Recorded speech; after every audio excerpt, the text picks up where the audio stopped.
বনের গা ঘেঁষে যে গ্রামটা রয়েছে, এই গ্রামের নাম পলাশপুর।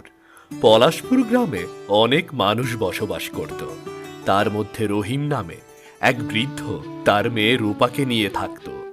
রূপা যেমন ছিল সুন্দরী, তেমনই ছিল বুদ্ধিমতী। কিন্তু রূপা বড় হওয়াতে বৃদ্ধ রহিমের চিন্তা আরো বেড়ে যায়। বসে বসে কি ভাবছো বাবা? তুমি মাঠে যাবে না? হ্যাঁ রে মা, মাঠে তো যেতেই হবে, কিন্তু আজ তোর মায়ের কথা বড্ড মনে পড়ছে। তোর মা বেঁচে থাকলে তোকে নিয়ে কত কিছু ভাবতো। আজ হঠাৎ করে তুমি এমন কথা কেন বলছো বাবা? কে বলেছে আমার মা নেই? তুমি আমার বাবা, তুমি আমার মা।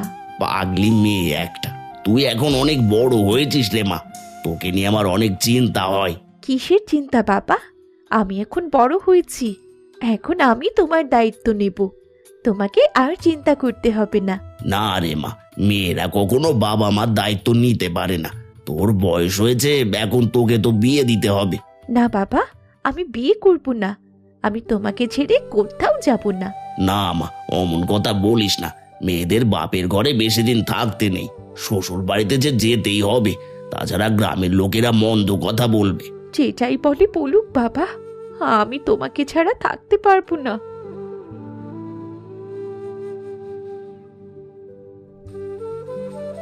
পাগলি মেয়ে একটা, যাই গিয়ে মাঠের কাজগুলো সেরে আসি।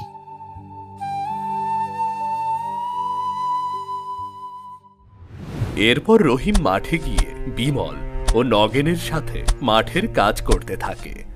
রহিমের ক্ষেতটা ছিল বনের একদম কাছাকাছি।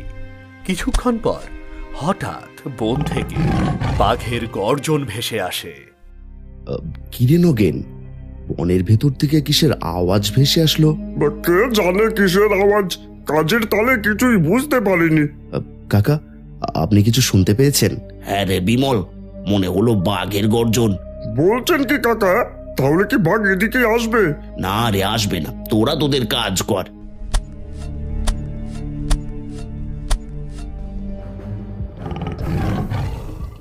রহিম চাচা, নগেন, ওই দেখ বাঘ আসছে এদিকেই, তাড়াতাড়ি পালা।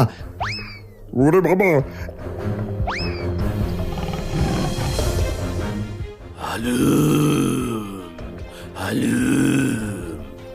জঙ্গলে শিকার নেই, কৃষকেরাও ভয়ে পালিয়ে গেল। এবার আমাকে শিকার করতে গ্রামে ঢুকতে হবে। যাই, গ্রাম থেকে শিকার ধরে আনি।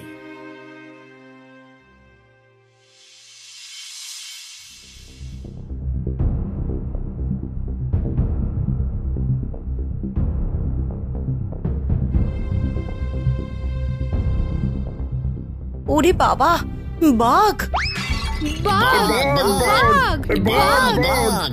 হ্যালো! জঙ্গলের সব প্রাণীরা আমাকে দেখে যেমন পালিয়ে যায়, এই গ্রামের সবাই তো আমাকে দেখে তেমনই পালিয়ে গেল। এখন আমি শিকার ধরব কি করে? আমাকে আবার জঙ্গলে ফিরে যেতে হবে। যাই যাই, ফিরে যাই। এরপর এমন ভাবে আসবো, কেউ বুঝতেই পারবে না যে আমি এসেছি।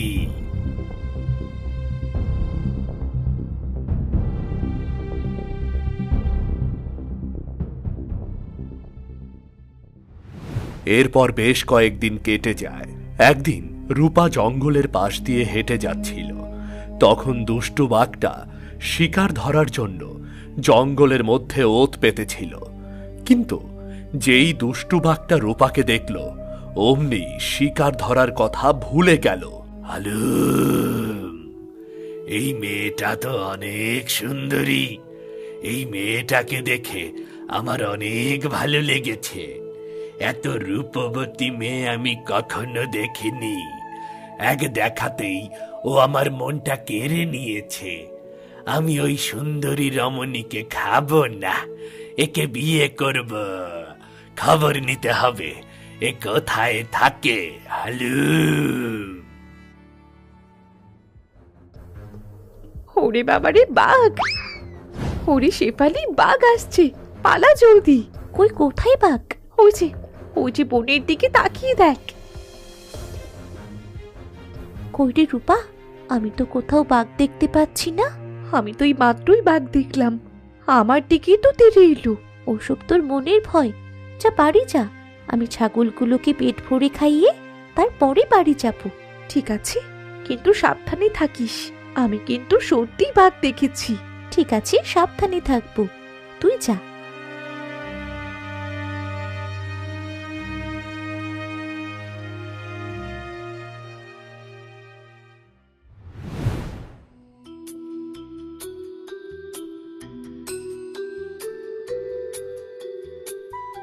কি রে মা, খাবার নিয়ে কোথায় গিয়েছিলি? তোমাকে দিতেই গিয়েছিলাম, কিন্তু বনের পাশে বাঘের তাড়া খেয়ে গ্রাম ঘুরে আসতে হলো। বলিস কি? আমি না তোকে যেতে বারণ করেছিলাম? আমি তো বলেছিলাম আমি বাড়িতে এসে খেয়ে যাব। তারপরেও কেন তুই ওখানে যেতে চেয়েছিলি? ভেবেছিলাম তোমার আসতে কষ্ট হবে, তাই আমি নিজেই খাবার দিতে গিয়েছিলাম। পথে যে এত বড় বিপদ হবে তা তো জানা ছিল না। ঠিক আছে, তুই আর ভুলে ওই বনের দিকে যাবি না। হ্যাঁ হ্যাঁ, আমি আর কোনো দিন ওদিকে যাব না। কি গো রহিম মিয়া, কেমন আছো? আরে মোড়ল মশাই, আপনি আমার বাড়িতে? এই রূপা, যা মোড়ল মশাইয়ের জন্য বসার ব্যবস্থা কর। না না, বসার ব্যবস্থা করতে হবে না, আমি এখনই চলে যাব। শুধু দুটো কথা বলতে এসেছি। এটা কি তোমার মেয়ে? হ্যাঁ মোড়ল মশাই, এটাই আমার সেই মা মরা মেয়ে। বাহ, খুব সুন্দর তো। গ্রামের সব ছেলেরা তোমার মেয়ের রূপের কথা বলে, আজ তো নিজের চোখে দেখলাম। তা তোমার মেয়ের বিয়ে দিচ্ছ না কেন? বিয়ে তো দিতেই চাই, কিন্তু মা মরা মেয়েটা আমায় ছেড়ে কোথাও যেতে চায় না। তাই বললে কি হবে? মেয়ে কুলে জন্ম নিয়েছে, পরের ঘরে তো যেতেই হবে। ভালো ছেলে দেখে মেয়ের বিয়ে দিয়ে দাও। আপনি ঠিকই বলেছেন, তবে ভালো ছেলে পেলে বিয়ে দিয়ে দেব, মেয়ের কথা শুনবো না। হ্যাঁ হ্যাঁ, তাই করো। কারণ গ্রামের দুষ্টু ছেলেদের মুখে তোমার মেয়ের কথা শুনেছি, তারা কখন কি করে বসে কে জানে। আর এটা বলার জন্যই তোমার বাড়ি এসেছি। এই সর্বনাশ হয়ে গেছে, গ্রামে বাঘ ঢুকেছে, তাড়াতাড়ি লুকিয়ে পড়ো। এ কি বলছিস রে নগেন? গ্রামে কি আবার বাঘ ঢুকেছে? হ্যাঁ, শুধু ঢোকেনি, রাধিকার ছেলেটাকে কামড়ে ধরে আছে। নগেন ভাই, বাচ্চাটাকে কামড়ে ধরে আছে, কিছু করেনি তো? দেখে তো আসলাম কিছু করেনি, কিন্তু বাচ্চাটাকে ধরেও কেন কিছু করছে না এটাই তো বুঝতে পারছি না। না, আমি চললাম। চলো বাবা, গিয়ে দেখে আসি কি। এ কি বলছিস মা, তুই বাঘের সামনে যাবি? তুই না বাঘ দেখে ভয় পাস। এখন ভয় পেলে তো চলবে না বাবা, বাচ্চাটাকে বাঁচাতেই হবে। হ্যাঁ হ্যাঁ, তোর মেয়ে ঠিকই বলেছে। তোর মেয়ে সত্যি অনেক সাহসী। চল চল।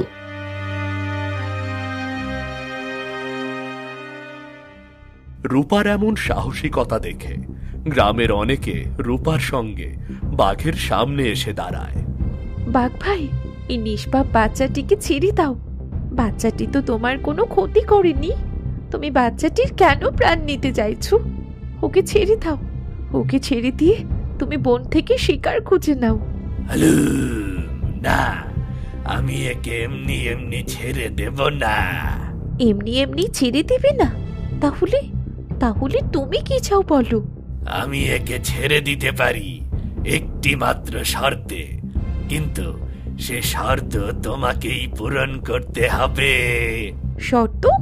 বলো কি শর্ত? শর্ত হলো আমাকে তোমার বিয়ে করতে হবে। এইসব তুমি কি বলছো? তুমি তো বনের পশু, আমি তোমাকে কি করে বিয়ে করব? তাতে কি হয়েছে? তোমার এই রূপ আমাকে পাগল করেছে। আমি যে তোমার প্রেমে পড়ে গেছি সুন্দরী। তা কি করে সম্ভব? তুমি বাঘ আর আমি মানুষ কন্যা। তোমার সাথে আমার বিয়ে, এটা কিছুতেই হতে পারে না। তুমি আমাকে বিয়ে না করলে আমি গ্রামের সবাইকে এক এক করে খেয়ে ফেলবো। হ্যাঁ, মনে রেখো।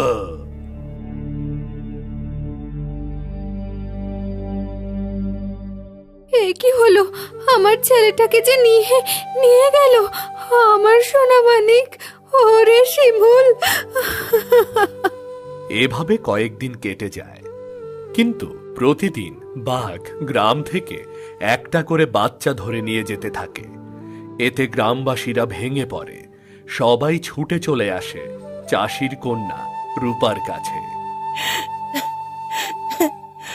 রূপা বোন আমার, তুই একমাত্র পারিস আমাদের সবার সন্তানকে বাঁচাতে। আমরা তোর পায়ে পড়ি, তুই আমাদের গ্রামবাসীদের সবার বাচ্চাদের উদ্ধার কর। বনের এই বাঘ গ্রামের সব বাচ্চাদের ধরে নিয়ে গেছে। রূপা, ও রূপা মা আমার, তুই আমার নাতনিটাকে বাঁচিয়ে নিয়ে আয় মা, বাঁচিয়ে নিয়ে আয়। ঠিক আছে, থামুন আপনারা, আমি দেখি কিছু করতে পারি কিনা।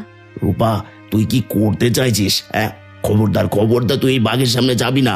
সেদিন বাঘটি কি বলেছে মনে নেই তোর? আমার সব মনে আছে বাবা, কিন্তু গ্রামের বাচ্চাদেরও তো বাঁচাতে হবে। তুমি আমাকে নিয়ে ভেবো না বাবা। হ্যাঁ কাকা, আপনি ওকে বাধা দিয়েন না।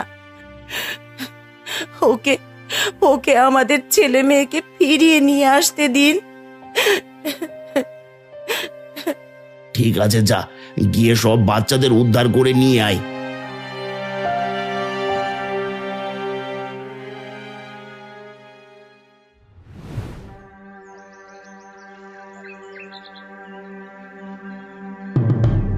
কি গো সুন্দরী, তুমি আমার ডেরায়?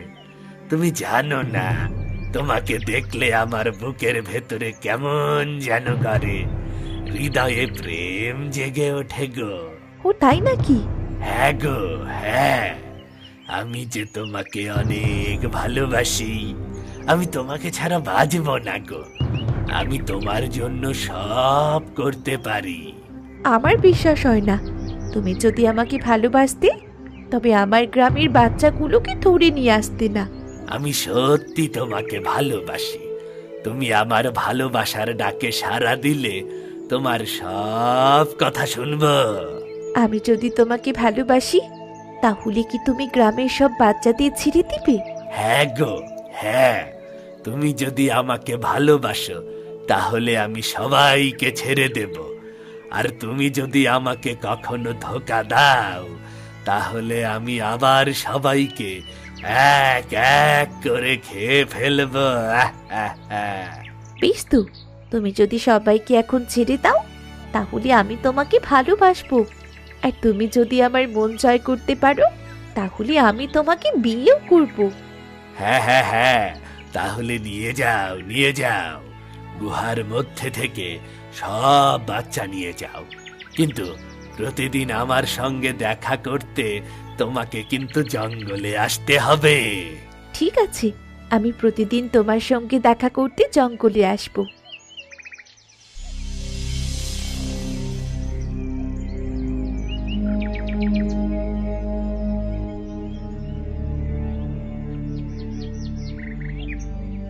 এরপর থেকে প্রতিদিন রূপা বাঘের সঙ্গে জঙ্গলে দেখা করতে আসে। তারপর দুজন অনেক সময় কথা বলে, কিন্তু দিন যায়, বাঘের সাথে এমন অভিনয় চালিয়ে যাওয়া রূপার কঠিন হয়ে দাঁড়ায়। একদিন রূপা বসে বাঘের ব্যাপারেই ভাবছিল, তখন তার বান্ধবী শেফালি এসে সেখানে হাজির হয়। কিরে রূপা, তোকে তো বেশ কদিন হলো দেখাই যাচ্ছে না। তা কোথায় থাকিস তুই? কেন রে? আমি তো বাড়িতেই থাকি। শুনলাম তুই নাকি বাঘের সাথে প্রেম করছিস। হ্যাঁ, তাতে কি হয়েছে? শেষমেশ তুই মানুষ রেখে বাঘের সাথে প্রেম করলি। শোন শেফালি, তুই এখান থেকে চলে যা। আমার কিন্তু কিছুই ভালো লাগছে না। কেন রে? তোর বাঘনাগরের জন্যে তোর কি মন খারাপ? তুই যা তো, যা এখান থেকে। আমাকে একা থাকতে দে। আমি কিভাবে বাঘের হাত থেকে মুক্তি পাবো সেই উপায় খুঁজে পাচ্ছি না। আর তুই এসে কিনা মস্করা করছিস। তুই বাঘের হাত থেকে বাঁচতে চাস, আগে বলবি না? আমার কাছে কিন্তু একটা দারুণ বুদ্ধি আছে। কি বুদ্ধি? তাড়াতাড়ি বল দেখি। শোন, বাঘের শক্তি থাকে তার নখে আর লম্বা দাঁতে।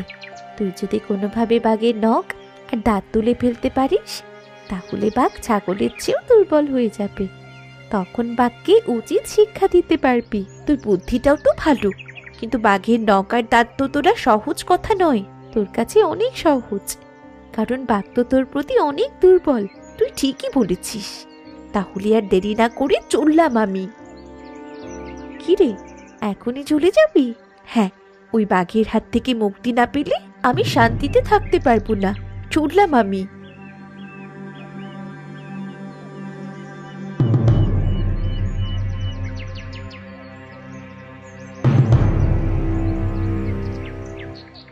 এ কি, তুমি তুমি এই অসময়? হ্যাঁ, তোমাকে না দেখলে আমার ভালো লাগে না। আমিও তোমাকে অনেক ভালোবেসে ফেলেছি, তাই আমি তোমাকে তাড়াতাড়ি বিয়েটা করতে চাই। কি সত্যি বলছো? তুমি আমাকে বিয়ে করবে? বলো বলো বলো, কখন কখন আমাকে বিয়ে করবে বলো। হ্যাঁ, বিয়ে করব, আর তুমি যখন বলবে তখনই। কিন্তু কিন্তু একটা সমস্যা আছে। আবার কি সমস্যা? ঠিক আছে, আমাকে বলো, আমি সব সমস্যা ঠিক করে দেব গো। সমস্যা অন্য কিছু নয়, তোমার ওই ধারালো নখ আর তোমার ওই লম্বা লম্বা দাঁত, ওগুলো দেখে আমার অনেক ভয় লাগে। তুমি তোমার ধারালো নখ আর লম্বা লম্বা দাঁত তুলে ফেলতে পারো, তাহলে আমি সঙ্গে সঙ্গেই তোমাকে বিয়ে করব। কিন্তু এগুলো তুলে ফেললে আমি শিকার ধরবো কি করে? কেন? তোমাকে আমি রোজগার করে খাওয়াবো। তুমি যদি আমাকে পেতে চাও, তাহলে তোমার ওই ধারালো নখ আর লম্বা দাঁতগুলো তুলে ফেলতেই হবে। ঠিক আছে, তাহলে আমি আজই আমার ধারালো নখ আর লম্বা দাঁত তুলে ফেলবো। বেশ তো, আমি বাড়ি গিয়ে তোমার জন্য নতুন বউ সেজে থাকি। তুমি তোমার ধারালো নখ আর লম্বা দাঁতগুলো তুলে আমার বাড়ি এসো, ওখানেই আমাদের বিয়ে হবে। ঠিক আছে, তুমি এখনই গিয়ে নতুন বউ সেজে থাকো, আমি আমার কাজ শেষ করে আসছি। এরপর রূপা গিয়ে তার বাবাকে সবকিছু খুলে বলে। এদিকে বোকা বাঘ তার নিচের হাতের পায়ের নখগুলো তুলে ফেলতে শুরু করে। পাথর কামড়িয়ে তার দাঁতগুলো ভেঙে ফেলতে থাকে। কিছুক্ষণ পর বাঘ মনের আনন্দে রূপার বাড়িতে গিয়ে হাজির হয়। তুমি এসেছো? হ্যাঁ, এসেছি সুন্দরী। এবার তাড়াতাড়ি চলো, বিয়েটা সেরে ফেলি। আমার শরীরটা বেশি ভালো না। কেন, কি হয়েছে তোমার? তোমার কথায় নখ আর দাঁত তুলে শরীরটা অনেক দুর্বল হয়ে গেছে। ও কিছু না, সব ঠিক হয়ে যাবে। আমি সেবা করে তোমার সব ব্যথা সারিয়ে তুলবো। যাও, এবার গিয়ে ওইখানটাতে বসে পড়ো। কেন? ওখানে বসবো কেন? আমাকে ঘরে নিয়ে চলো। আরে, ওটাই আমাদের নিয়ম। নতুন জামাইকে ওখানে বসিয়ে সম্মান করতে হয়। যাও, গিয়ে ওখানে বসে পড়ো, তারপর তোমাকে ভেতরে নিয়ে যাবো। ঠিক আছে, বসছি।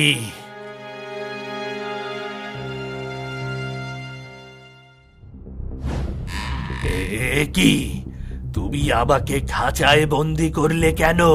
হ্যাঁ, খাঁচায় বন্দি করবো না তো তোমাকে নিয়ে সংসার করব? কি ভেবেছো কি তোমাকে আমি সত্যি সত্যি বিয়ে করব? আরে, তোমার মতো দুষ্টু বাঘের সাথে আমি তো শুধু অভিনয় করেছি। এবার তোমাকে উচিত শিক্ষা দেব। শেষমেশ বাঘ তার বোকামির কারণে কৃষকের মেয়ের হাতে বন্দী হয়।